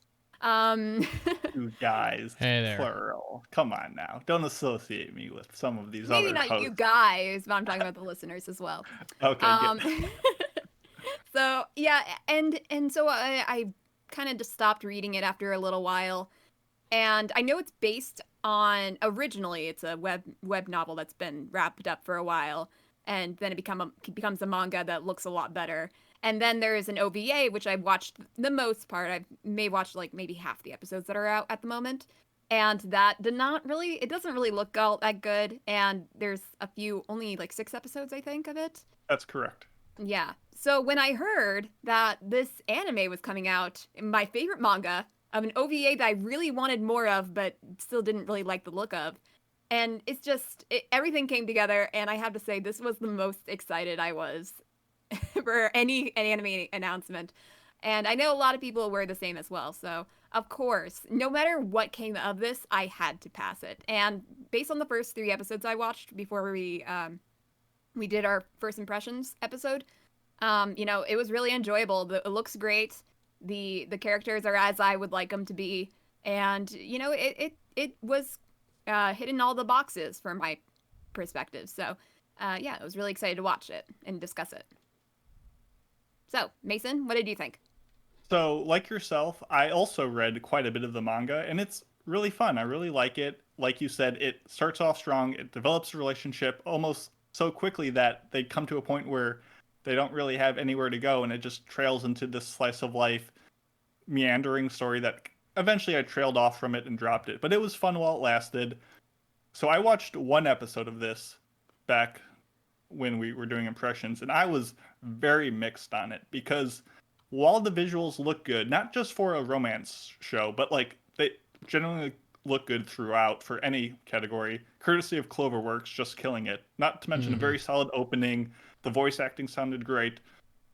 The problem was that at the very beginning, we start off with multiple high school teacher talking about wanting to be invited to a beach with all his female students, and he talks about, oh man, I really love those flat-chested girls, so good on you. Like, I don't recall him from the manga at all, and Me either. it was just like not a great look to begin what was a very popular and hyped series. So I was thinking like, oh, maybe it's going to lean too much into the sexual side that never really existed, and I felt like it just wasn't a great look. So I was not enthusiastic going into this review, but I'm not surprised it was passed, and it generally had a strong foundation. So that's kind of what I went into this review thinking. Yeah, and also again about that pervy teacher, sorry, since we were just on topic. I do not remember him from the manga, but it could be possible that he was part of it. It's just been such a long time. It's very true. I found it strange overall that they included him in the anime just to have him say that one creepy line at the beginning and say a very creepy line at the end. Otherwise, he was nowhere in this anime. Yes. So Yes. why did they put him in it? That's something we'll talk about. But it's sorry. if you've never seen the show and you're like, oh, there's creepy guy, it's just this one-off thing. It's not a consistent thing. So don't let that deter you. Anyway, Mitz? I went into this not knowing a whole lot. This show had an awful lot of hype going into it. I think Mandy created a lot of that hype, actually. So, I think what I expected was a romance story that was more mature than most. I think along the line it was billed as being a very mature romance show for anime. We all had to sit through my rant on Tonikaku Kawaii, which is like, everything's been said regarding that. But, I have seen mature romance shows before, but they're not that common, at least in my opinion. So, that's kind of what I was going in expecting. Also, this series had, extremely high reviews online from, the general anime community. So, I think I expected an awful lot going into this. And, but I didn't know really anything about it. But, I mean, let's be honest. A lot of romance shows are the same plot line. It's just like, oh, I like you, you like me. Oh, let's kiss. Whatever. So it's kind of like what it's unless it's like got some supernatural bend to it or some sci-fi elements, which this show does not. This is not really. I didn't expect there to be any like mind-shattering plot reveals. So that's about it. All right, so let's head into recommendations then. I, of course, would recommend this. It's maybe not like the best anime I've ever seen or anything like that, but it certainly does. It's a good adaptation of a really great manga, and I love the characters, of course. I love the story. The ending might fall down just a couple of steps, but at the very least, for the actual main plot of this show, I think it's well worth a watch if you're at all into comedies and or romance. Yeah, I think I'd agree with that. This is a solid romance show. It delivers on what I came here to have it do. It's stylish. It's chic. It just looks good throughout. Is this my first recommendation within the genre? No, but I think the show hits more than it misses. And those misses kind of fall on like pacing or planning more so than the characters, which is what you want out of a romance show. It's fun, it's worth checking out, and if you really are going in with a critical eye to scope it out, there are some shortcomings that I got caught up on, but overall I'd say I lightly recommend it and it's worth checking out. I would probably recommend it as well. I don't really think that this anime delivered as much romance as I was hoping for. We'll get into that later. I think that it is more mature than a fair number of anime I've seen. Most anime romance shows are so just immature and unrealistic with the way people behave and the way that things like play out. And it is refreshing once in a while to see something happened in a relationship that is actually like relatable, and then to see them react in a way that is also relatable. And this show does do a few of those things. That being said, if you are the person that wants to see like a relationship really develop and go through like challenges or intimate moments, etc., this show still doesn't really get there. It's you're gonna get like one kiss and some hand holding, but like it's honestly, it doesn't really. If you're like wanting to see like really deep like romantic scenes or marriages or pregnancies or anything that like relationships would go through that would make it a little more than just like something that you like a high school romance, this show still doesn't really quite get there. That being said, I think that the show is pretty good. Like it delivers really well on the animation, the music. Most of the characters are really quite enjoyable, and it's worth watching for for those reasons. But I don't know that I'd say you're gonna get more relationship stuff from like a Paradise Kiss or something like that, or maybe Nana, or or a couple other of these shows that just go a little bit more to the adult side. So whereas this show is still a little juvenile, but I think we'll get into it in more detail here. But I would recommend it. It's a pretty easy recommend, and I'd certainly say that it's probably one of the better romance shows I've seen in like probably the last 3 or 4 years. And I do enjoy the romance genre. I just don't like them when it's bullshit. So to which Tony Kaku Kawaii is bullshit. Like it's not even like they're not even like human beings in that anime. So kind of hard to have a believable relationship going on. So but overall I would probably recommend it. All right, so I think it's spoiler time, isn't it? It is indeed. Spoilers are coming. Oh my god. All right. Okay, so where should we start? We can talk about the good or the bad or whatever you want. This is your show. So I enjoyed this It's a anime. Mitsugi show. I binged it dubbed on Friday while I was at work. And the show is fine. I mean, it definitely starts out slow, and it starts off as like a poor man's his and her circumstances. They're very, the initial premise is like, oh, I behave differently at home than I do at school, and I'm only going to show this side of myself to you. And then so I'm like, oh, it's his and her circumstances, but obviously slower. I really don't think it stayed in that direction, and I feel like there is some romance that develops in this anime between I can't remember any of the characters in this anime's names. Horimiya, I just like refer to them as like a pair of two humans. Like the other two, the Toru and Yuki. Horimiya themselves are a good, believable relationship. However, and we can springboard off of this, I guess, for the conversation, I don't think their relationship goes very far in this anime, and the reason for that is because they spend an awful lot of time on the other relationships in the show, which honestly I don't really care about. I would say that probably, if you were to draw a pie graph, they slice this anime's timeshare into like 4 or 5 pieces, and it's really hard to get like any relationship with any characters really moving when you're only spending like 2.5 episodes on each of them. And so while I think that this show was really quite enjoyable, right about the time that Horimiya, Miyamura and Hori are like really getting going in their relationship, it's like they decide, oh, I don't give a fuck, and they go and they talk about like Yoshikawa and Ishikawa and Sengoku and all the other characters, and they just kind of forget about the other two. And by the way, the other relationships didn't really go anywhere anyway. So, they don't really. I don't know. I don't know how much like romance you want to see Miyamura and Hori go through in this show, but honestly, I'll let Caroline respond to that before I jump in. Day-to-day relationship stuff can be pretty boring, but there's certainly like a lot of drama that can be pumped into a relationship, and I feel like people are in these shows for the drama most of the time, and I just don't think there was much drama in this. Yeah, I mean, I can see that.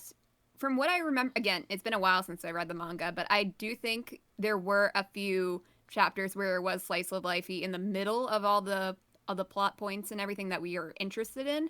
So I think because of that, I remember it being a little bit more spread out, and it felt like it was actually growing over the course of time that you would like it to.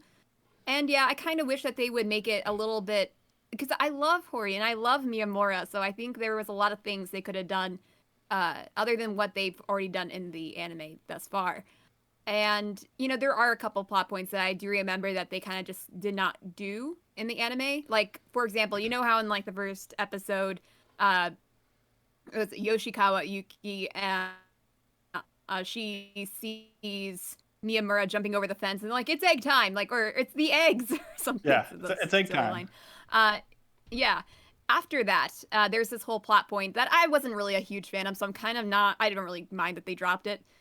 Yuki has this crush on Miyamura, but she doesn't know it's Miyamura, and Hori says, "Oh, it's my cousin," and it's that kind of stupid, romance plot that fake misunderstandings. Yeah, it's a plot they dropped, but I don't really mind that they dropped it. Yeah, I guess I wanted to get into the pacing eventually, but going off what Mitz said about their relationship, I agree. I feel like it's pretty grounded and likable. Like, seeing them together is appealing. It's strange that I think we are quick to say, oh, it's mature because they had sex, they kind of proposed to one another, and that feels like what people do in a developed relationship. But I feel like I don't really remember them going on, like, dates. I feel like their interactions are pretty much them hanging out at a house and hanging out at school. And I get, she's busy, she's got to watch her kid, maybe, or not her kid, her younger brother. Maybe there's not time for dates, but I feel like there's kind of staples of the relationship that we don't see develop. And when they're together, I think it's a great time. I feel like, some people give Hori unnecessary flack for her outbursts of jealousy or like desire to control Miyamura. But at the end of the day, I feel that this is like her first relationship. She's just in high school. Like, she's coming from a complicated home situation. Like, she's still figuring it out. And yes, if you really dig deep, you might see some of her like spitefulness and jealousy maybe being a little manipulative, but maybe it's a little toxic or problematic, but I feel like I don't mind. I'm not saying I like that, but I think it's realistic enough where when those two characters are on screen, it's usually a pleasant experience. And from your leads in a relationship show, I can't ask for much more than that, especially Miyamura being my fellow long eyelashes bro. Love it. Now, I find kind of strange about, even when I was reading the manga, I kind of felt like this was a little bit strange, is that, well, Miyamura's tattoos and his piercings and, like, his whole situation plays, like, a major role in his character during the manga and the anime. Hori's, like, situation where she's at home taking care of her brother and puts her hair up in a ponytail, doesn't wear makeup, I feel like that really falls flat. It just doesn't really... It really does not level to Miyamura's situation, which is basically depression and almost suicidal thoughts. It's definitely not as strong as it said with like his and her circumstance, where there's like both characters have a very distinct divide between their in-school persona and their home life persona. And hers, I'm not saying there's no difference, but it's definitely not severe enough for her to live this almost double life in a sense. Honestly, I feel like that the characters, quote unquote, like problems in this show are barely recovered. They spend time talking about Miyamura's like being bullied and whatever, and they cover that pretty well. But I don't know, it just didn't really seem like a very strong conflict in the show. I understand that like somehow Hori like corrects his issues and helps him become like, helps him move past all that. Personally, I don't think the anime did a very good job of portraying exactly how that works. Other than him just saying it. There was like, and then there were flashbacks of Miyamura like talking to the people that bullied him when he was a kid, and then there's like all these rabbits hanging around, and I get it, it's like, oh, they blamed like the rabbits died, and they blamed the rabbits dying on him. And it's like, but like all these different like plot elements, to me it was almost like they just took them and kind of just crammed them into these scenes in the anime because they had to have them, but ultimately like it was just an afterthought. And then ultimately, it just didn't feel like much of a conflict. There's like scenes where Miyamura's talking to like his past self on the school roof, and he's like, "Oh, I accept you. I acknowledge you're here," and all this. But I don't know. I wasn't really sold on the conflicts for Miyamura, and honestly, did Hori even have conflicts? I don't really even know. Not I didn't really. I didn't read the manga, but she didn't really struggle with much of anything in the anime itself. And really, I guess, I don't know, other than like just relationship issues, like I don't really think anybody had any real serious conflicts except Miyamura. I think the problem I had with the show is that it just felt like a bunch of stitched together scenes. And I know that's what television is. That's anime is just a scene and then another scene. But the scenes really didn't feel like they connected outside of their bubbles. Like in each moment the show was working, but the cumulative experience of watching the show really didn't have like a through line or flow. Like cohesively, the show kind of dropped the ball. And it's weird. The show simultaneously felt too short and too long because just certain scenes and episodes seemed to drag when they would do some weird side character that had no relevancy. And it's like they didn't give that enough time to develop any emotional weight. And it took away from the other relationship. And there just wasn't... It felt like a back and forth where I needed either more time with these characters or some of the stuff to be cut out, if that makes sense. Like, this whole like budget report, we're like, oh no, we gave the budget to Hori to do all the work for and she did it, but maybe we kind of lost it because it was dropped, and there's this whole big deal, but it only takes like 3 minutes in the show, and like you just really can't develop a proper weight and like cause and effect in that short of a time. Like they're just trying to blaze through all these elements, and like we saw, they skipped a lot of the manga to get to an ending, and I feel like the show was detrimental because of that. But I don't know, it felt like whiplash pacing wise. There were definitely like romantic elements in the show that I appreciated. I really enjoyed some of the more adult things that they got to. Like it was pretty humorous and pretty refreshing for Hori to be like, to want Miyamura to be like a tough guy and to like hit her in public and all that. Like, people will probably have various things to say about that. Honestly, like if that's what she wants, then I don't see any issue with it. There are an awful lot of people in real life that are into that kind of thing. And Miyamura was trying. He's like, I don't want to kink shame. Like, we're in a relationship. I'm going to try my best. And it was cute. Hori's just, she's special. Yeah. People like getting a little rough. I'd say it's not even a small percentage at all. In your day-to-day life. And so to have like him hit her in the face and like outside of a convenience store and then have her like blushing because that's a kink. Like they're literally touching on like relationship kinks. I was like, ooh, okay, that's good. I like seeing something like that in an anime. Is unbelievably refreshing. It's like, oh, some anime I can't even like see a bra on the floor without like getting a nosebleed and exploding. And then like in this anime, they're getting into like sexual kinks, and I'm like, okay, very refreshing. There are scenes where Hori is like shows extreme amounts of jealousy. I'm told that in the manga she's even more jealous. And this is just like she heard that he was walking down the street with some girl and that like they were like walking closely, and she doesn't even get the whole story, and she's freaking out and showing how jealous she is. Well, maybe a little bad at managing your emotions, but still not completely unrealistic for a relationship. Very refreshing. I enjoyed those two things about the show quite a lot. The only problem I really have is that there's not enough of that. The show, I feel like if I had it my way, all these other side characters wouldn't even really have been in the show. You spend episodes and episodes on them, Sengoku and the pink-haired girl or whatever, etc. None of these relationships go anywhere. They're just a waste of time. It's nice to have these characters in the show. They add more flavor and more drama, I guess, but ultimately, you'd probably rather have one less of those tertiary pairs and maybe another 2 or 3 episodes spent on Miyamura and Hori to get a little more of like the adult aspects of their relationship. It would be interesting to see, where they get into a fight and have trouble like going to bed. Like something just basic that happens to like virtually every relationship, but ultimately we still don't really see much of that. And to Mason's point, there's no dating really. There's no there's no like, ooh, what kind of an engagement ring does she like? There's no, none of that kind of stuff. So in the end, I think this show is quite enjoyable, but like in the terms of the relationship aspects of it, it just doesn't really, it just falls a little short. Maybe it needs like a second season or something. But I really enjoyed like when the show touched on actual aspects of a relationship beyond the miserable and insufferable admitting that I like you and then holding hands. Like anime is just like, we can't even fucking say it. And this show doesn't really have an issue with that. It was really nice to have him just, they were pretty much admitting it by episode like 3. And I was like, okay. I was like, it's nice. We're not going to waste the whole fucking show on nothing. And, and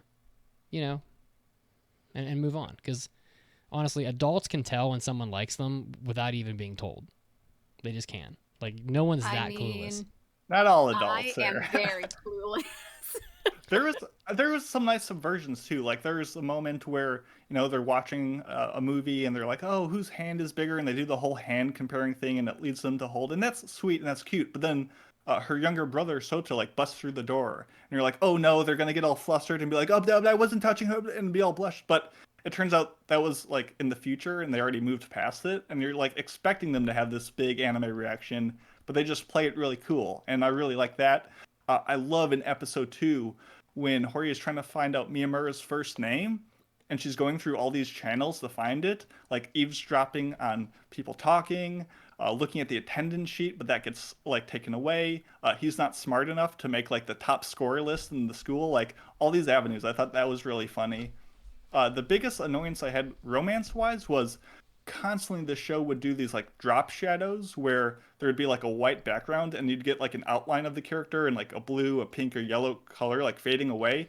And they did that so often to let you know like, hey, romance progress has been achieved. And it felt a little overdone.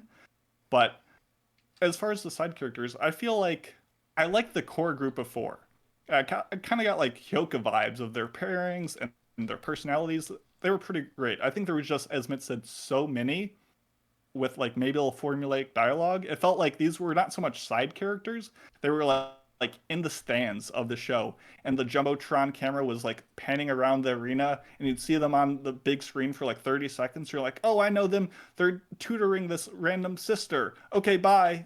I'll see you again one other time. Or this girl who's afraid of men who shows up and she's like, I have a crush on you, Hori.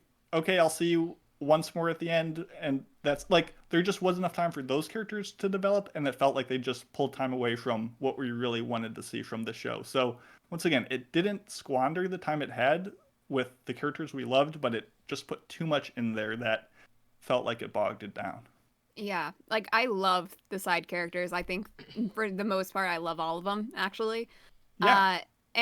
But they don't really have a place in the romance story that VRL focused on. They play more of a role when this story becomes slice of life comedy, and they're still good at that. It's just that when we want to know the main romance and have that move forward, it's kind of bogged down by that. And I didn't really mind the side romances that they tried to, even if they didn't really amount to anything. They all had potential. I like how by the end of it, they're still just friends and they're not really romantically officially involved. Because, that happens. You have a guy that you kind of like and you just stay friends, and that's all that you really need at that point in time. And as long as the characters are likable, that's all I really need from that. Like if this show was like Zure Children and like 24 episodes and we got more into all these like side branching relationships, like I saw potential, like I was invested in each and every one of them. There was something there, and that's where I was like, I want to see more of them, but not at the cost of the one thing we're here for. So I agree with everybody all the time, forever. Yeah, so I mean, I pretty much said what I like. If there's anything else that you guys want to add. Last touches, I thought besides like the intensity of the hair, making everyone in the student council look like Kuroko no Basket characters, the show looked really solid most of the time. Cloverworks does not miss when it comes to openings. This was no exception. I think overall, just the presentation of the show was solid from episode 1 to episode 13. I swear, for the longest time when I was reading the manga, I could have sworn that Hori was a blonde. Because that's the way they draw it. Like, she has brown hair, but in the manga, it's colored white. Because, of course, like, it's black and white. But, yeah. So, but then when I watched the OVA, I'm like, this looks weird. Gladly, I've gotten over it by now. But, yeah. I agree that the hair colors are a little rainbow. A little too much. They're a little obnoxious. There's like 6 characters with green hair. I'm like, come on. Yeah. I don't like green hair. I don't like green hair on any anime characters. I just don't think it ever looks good. It doesn't look good in real life. It doesn't look good in anime. Green is two-toned with Senku. Yeah, what about Senku, Mitsugi? He's our boy, though. It's not because of his hair. I mean, Senku's hair is so ridiculous. Like, it's hard to even call it hair. Like, I don't even know where to go with that. But, you know, this show was fine. But the ending of it was not good. I did not enjoy the end. Yeah, it fell off. Yeah, the ending was like... I watched episode 13 this morning when I woke up, and I was like, why the fuck was this even in the show? Like, it was just like a total waste of time. It was basically like almost like an epilogue. So... Well, that's what happens when you skip a huge chunk of the manga. Yeah, I mean, I guess. I, again, have not read the manga in a very long time, and I don't know how much further the whole slice of life arcs go into the end game of the manga, and I think the manga finished up not too long ago as well. Mm-hmm. So I don't know if the ending is accurate or not, but I believe it is. Oh yeah, it just felt very cut off from the rest of the show. I feel like it was scattered and not really focused on what we came to the show for, and I think they could have made it a little bit more important than they made it. Yeah. Yeah, you know, in the end, I still just think anime just doesn't really... This show it's fine. It's a good show. It just doesn't... Anime just doesn't really... It just can't manage to get there, like, with relationships. Like, they just don't really get it, you know? There's just so many adult things that happen in relationships that I'd like to see for once in an anime, and it's just like anime just doesn't get there, you know? They started to get to it when this one, like, for example, again, Hori gets, like, a little anxious in her relationship when she's, like, forcing him to watch all these horror movies, and she's like, oh, he's not going to like me, he's not going to like... Like, wow! An anime character showing insecurity, like, in a relationship. Like, most of the time, you don't even get far enough along in the relationship to get to the point where you could be insecure. So, like, that was nice, but ultimately that didn't really go anywhere. Because, like, you don't just have, like, relationship anxiety or insecurity and then have it just disappear. Like, it isn't something that just happens for 5 seconds and then goes away. So, you know, it'd be nice to see more of that. It'd be nice to see, you know, some sexual problems. It'd be nice to see, you know, more jealousy. You know, it'd be nice to see some turmoil, you know, because that's, like, you know, it's really relationships, like, you know, in real life, they're not just, like, they're not devoid of turmoil. They don't exist from start to finish by going over and, like, having dinner with someone's family and then, like, I don't know, saying hi at school. Like, there's more to it than that, you know. And for once, I'd like to see an anime get there. You know, this anime got a little closer, you know, but, you know, ultimately I don't know, I'm not really sure why it is that, like, anime creators feel like they can't or shouldn't take a series that goes that far with it. You know, like, we have to stop with, like, the puppy love middle school stuff. But I don't know. We're trying to convince this audience, this population of Japan, to be in relationships, and making them as difficult as they are in real life might scare them off, maybe. That's... I mean, it's like, in real life, a lot, you know, and I'm talking like no one else knows what real life is, but, like, I'm just, you know, speaking generally. It's like, in real life, you hear about people that just, like, have sex with someone, like, on the first date all the fucking time. It happens all the time. I know people, and I know tons of people in real life that can't get through a second date without, like, getting laid. And it's like, wow, it's like all these romance anime and no one ever gets laid.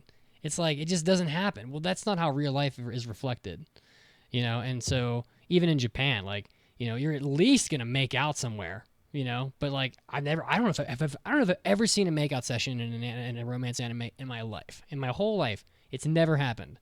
I mean, Why is this? We had sex in this series, or implied at least. They don't give you anything. It's just like, oh, you can't go home because it's raining, and then he could just as easily like be like lowering himself down to give her just a kiss on the forehead.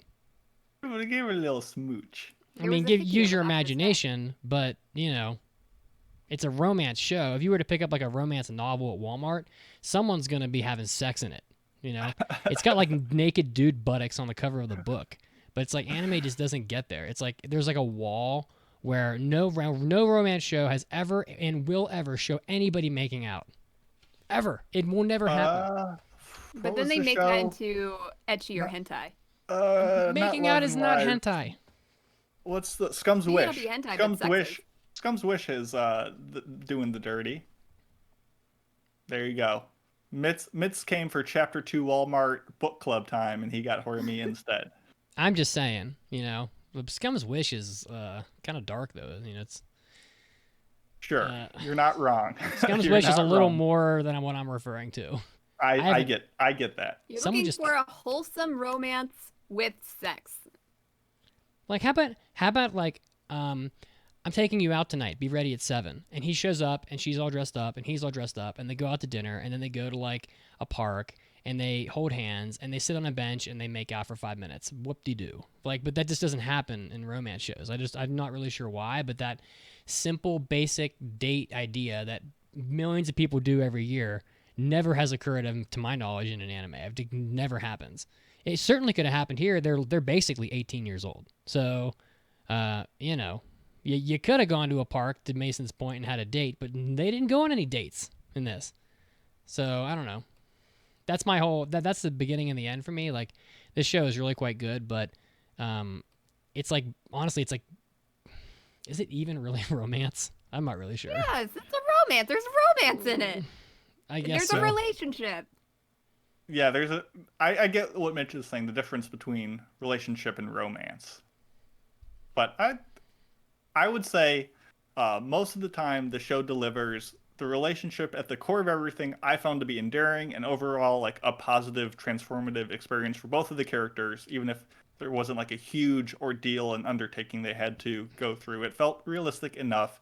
The side characters, even though there's a little more quantity than quality, I found that they all pulled their own weight. None of them were like so aggravating where I'm like, oh no, this character again, annoying. Like they were all human enough for me to sympathize with. The presentation was solid. Music was pretty solid. The emotional beats were maybe a little too like zipping by to really lend themselves like a proper weight, and there was some go nowhere elements that really didn't have much of a payoff. So I'm gonna give this show Horimiya 3 piercings out of 5. It was pretty solid, and it did essentially what I needed to at the baseline that I wanted to. So there you go. Caroline? So it's going to be a little bit hard for me to accurately score this show based on what I really think of the anime, or is it just nostalgia and love of the manga? But basically, it is a good show. If you like romance and or comedy, I do think that this is a very decent watch. I think for the most part, you'll enjoy it. Because, you know, it is funny. And again, Hori and Miyamura are my two favorite. It's my favorite couple. And the side characters I find very funny and good. So overall, I would have to give it... I'm going to give it a 4 kinky Horis out of 5. Yeah. Yeah, I mean, I'm going to give it a 4 also. You know, I think it's a good show, honestly, but you really got to question an anime where 2 characters get engaged at the end and they never have gone on a date. I mean... They played house, though. They never went on a date. Child. They got engaged. They've never been to a movie, ever. So they've never gone to dinner. Their child. They never walked in the park with their hands and just said, you know, like, I really just enjoy the fact that you're here while we're walking in this park. They never... He got her eggs though, and that counts for something. Damn it. He got her eggs, Mason. Yeah. Mm. It's egg time, baby. That's the devotion of love. That's where the babies come from. Sometimes. Yeah, I don't know. It's a really good show. Honestly, I would love to have seen. It would have been like it would have been so good if like we all know Hori's like she's kinky, so she wants to be like. Honestly, based on what I saw, this is the kind of girl that likes to be choked while she's like in bed, probably. So like easy, Mitch. Save it for the hentai. It's true. Episode. He slaps.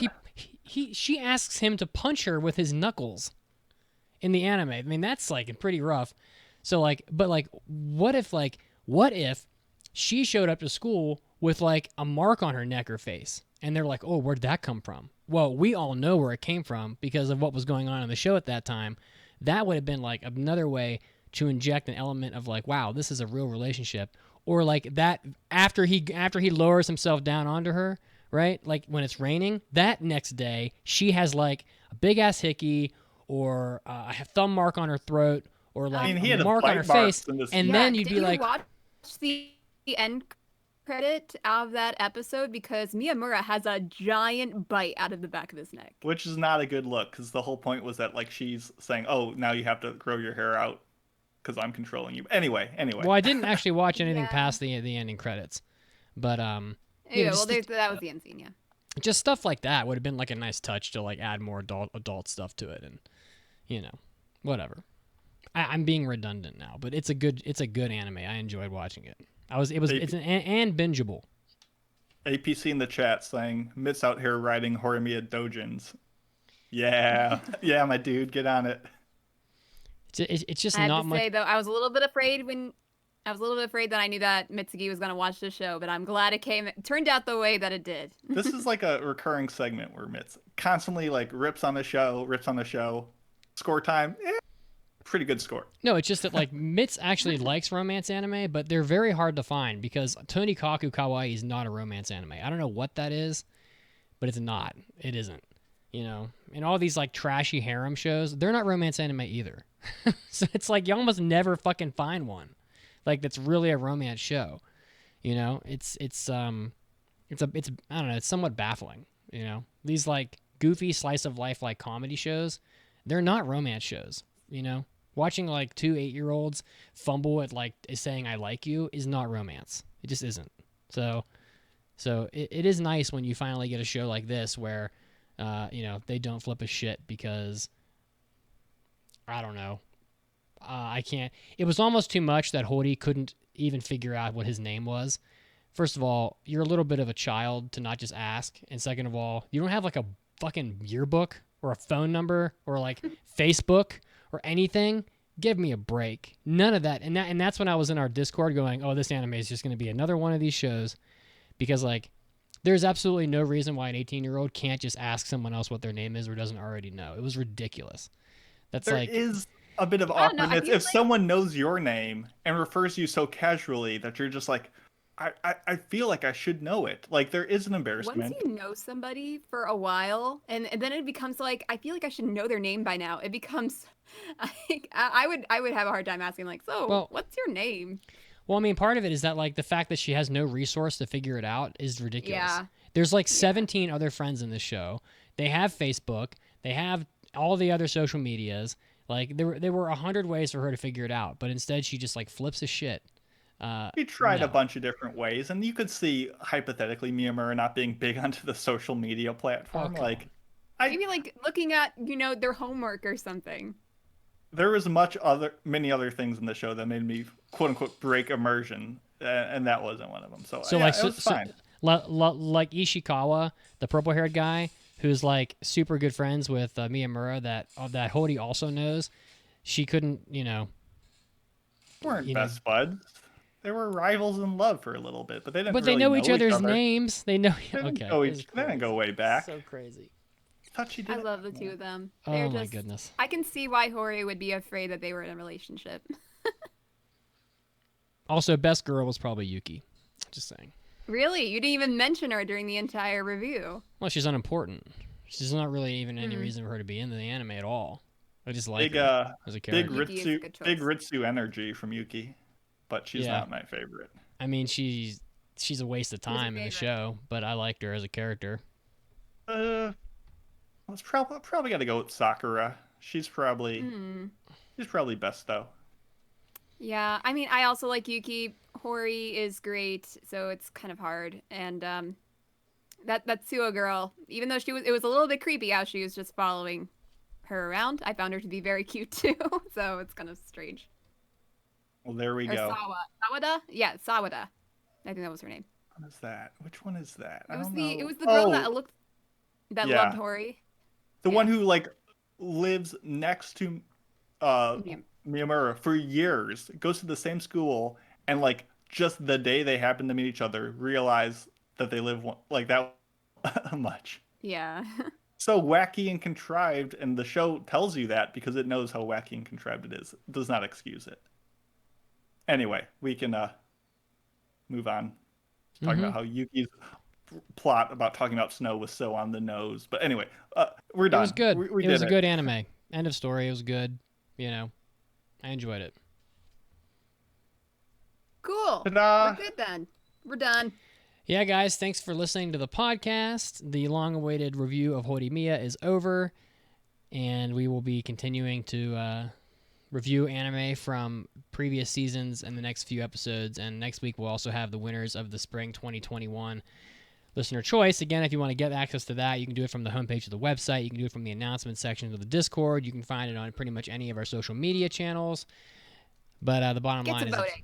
get to voting, people. You have like another week to get it done. What do we have going on the Discord right now? I know the Discord is pretty much the place to be for the podcast, as always. Well, on June 2nd, Anime Club is going to be discussing the entirety of Samurai Flamenco at 10 p.m. EDT, Oh. June 2nd. Very It'll be an spirited. interesting discussion. Manga Yeah. Club, May 26th. If you're listening live, you can still make it. We'll be discussing All You Need Is Kill volumes 1 through 2, which is the entire series, at 10 p.m. EDT. We'd love to have you there. So come hang out. And you can find us on Twitter. You can find me at Pope Mitsugi. You can find Mason at Macy Pacey. You can find Caroline and the podcast in general at AAA Podcast. And of course, we're also on Facebook as well. So you can check us out wherever you happen to engage in your social media activities. Again, if you want to support the podcast, you can do it over at aapodcast.com/join. This podcast does not exist without you. So just help out when you can. And you're going to be getting 8 extra episodes of our podcast exclusively for you per month. So that's a pretty good deal. And again, tell a friend about the podcast. Don't forget to leave a review on iTunes. We love you. Next episode, Jobless Reincarnation. Bye. Or read Berserk. Bye.